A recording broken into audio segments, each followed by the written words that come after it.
Hey everyone, it's me again, Aquastar, and I'm here with just a little video for you. I'll try not to make it too long. I always do that. I always try to say I won't make it long, but then it always ends up being like 472 minutes. So, I was going to do a quick video for you guys, actually about bloodworms and how to select a good batch of bloodworms. And the reason why I say that, just from my experience, it may be my PetSmart where I can get my bloodworms. I don't know, but from my experiences, is not one batch of bloodworms is always 100% like the last batch that you bought, even from the same supplier, the same company. I have bought omega-1 bloodworms, and they were huge, and then I go back and buy some more, buy another batch of them, and they're actually really tiny.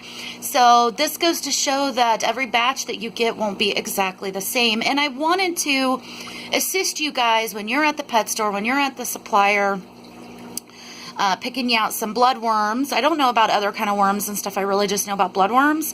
But whatever you're picking out these worms, I wanted to assist you in being able to tell if it's a good batch with nice big fat bloodworms, or kind of a skimpy batch with really tiny baby bloodworms that honestly, a lot of my goldfish, when I dump these tiny bloodworms in there, a lot of my goldfish can't even see them properly to eat them, and many get sucked up into the filter actually. So I thought I would show you guys my little method of being able to find out if it's a good batch of bloodworms or not.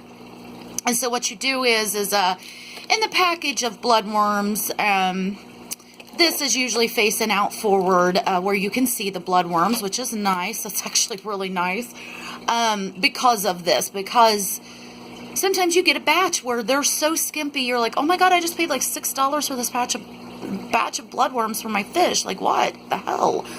So anyway, I'll show you guys what I do. Now, this batch right here was omega-1, and they were so skimpy, they were so little. I got so mad, I had to go back and buy more, and this time I got San Francisco Bay brand. And what I did is I flipped the package, you know, right in front of me. Actually, I didn't flip it. It was just, you know, like this is the front of the package.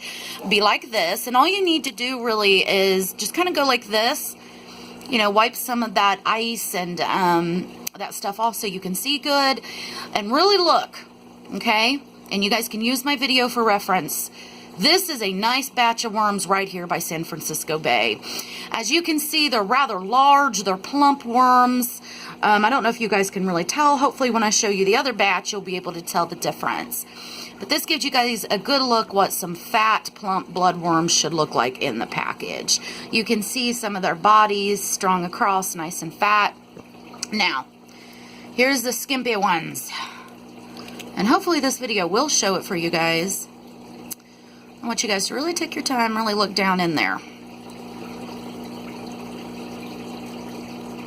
You can't really see the bodies as well because they're so tiny. They're so tiny. You can kind of see where they're smaller.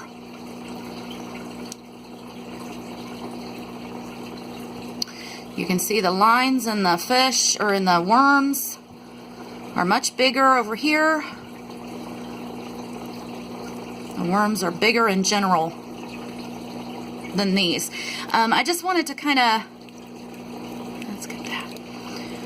I wanted to kind of raise awareness to this because it was something that I've just recently really started putting thought into, like, sometimes when I get a batch of bloodworms, they're really, really small, and other times they're really, really fat, and my goldfish don't really like the small ones because they can't really see them.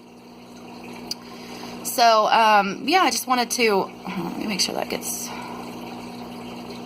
alright.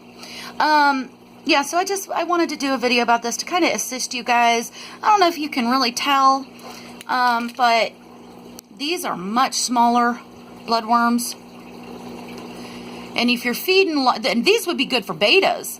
These tiny ones would be really good for betas. But when you're feeding a large goldfish that's 4, 5, 6, 7, 8 inches long, and they're kind of dingy as it is, goldfish aren't known for intelligence usually, they're not really going to see these bloodworms. And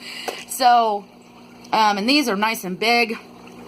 I really hope the video picks up for you guys so you can kind of see just when you're at the pet store or your supplier, wherever you get your bloodworms, get the packages out, kind of rub your thumb against that, get some of that moisture and ice off, take you a good look in there, compare different packages, get the package that's got the biggest, fattest worms in it. You know, if you've got big fish. If you've got beta fish, you know, you probably don't have to worry. You know, beta fish will eat the small ones. They're much smaller fish. They can see them. They're also pretty good hunters. You know, they're really they have good eyesight. Good eyesight, betas do. They can, you know, see very well. So they would do good with these smaller bloodworms. But these bigger ones you do need for goldfish. They're not the smartest fish in the cabinet. And they certainly need all the help they can get. Alright guys, thanks for watching. I'm about ready to feed the goldfish. And I'll try to make a video of that for you guys, okay? And I'll talk to you guys for a bit. We will gossip, my love. Bye.